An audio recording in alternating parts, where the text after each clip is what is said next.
Hello' guys, মই আজি বনাব লৈছোঁ বইল ফিছ আৰু আপোনালোকেও বইল ফিছ বনাই খাই চাব পাৰে।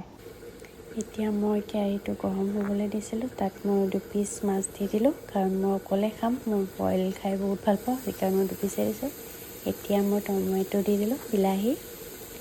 তাৰপিছত মোৰ গেছটো বেছিকৈ বঢ়াই আছে, তো মই অলপ কমাই দিওঁ, চিমত দি দিলোঁ। এতিয়া মই দি দিছোঁ পিঁয়াজ।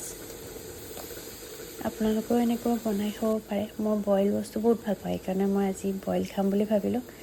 তো মই এতিয়া পিঁয়াজটো দি দিলোঁ। এতিয়া মই জলকীয়া 3টা ফালি লৈছিলোঁ, জলকীয়া দি দিলোঁ। কোনোবাই জলকীয়াটো এভইড কৰিব পাৰে, জলকীয়াটো নিদিলে হয়। তাৰপিছত মই নেমু টেঙা এনেকৈ কাটি লৈছিলোঁ, তো মই অলপ নেমু টেঙা দিলোঁ, কাৰণ টেঙা মই বেছি ভাল পাওঁ। অলপ টেঙা কৰি খাম কাৰণে মই নেমুটো দি দিলোঁ। মই নৰসিংহ পাত ভাল পাওঁ, মই নৰসিংহ পাত দি দিলোঁ, নহ'লে ধনিয়া পাতো দিব পাৰে। আৰু অকণমান নহৰু দি দিলোঁ। এতিয়া নহৰুটো পিচি থোৱা নহৰু দিব। এতিয়া মই অকণমান নিমখ দি দিছোঁ, নিমখটো আপোনালোকে পৰিমাণ কৰি দি দিব।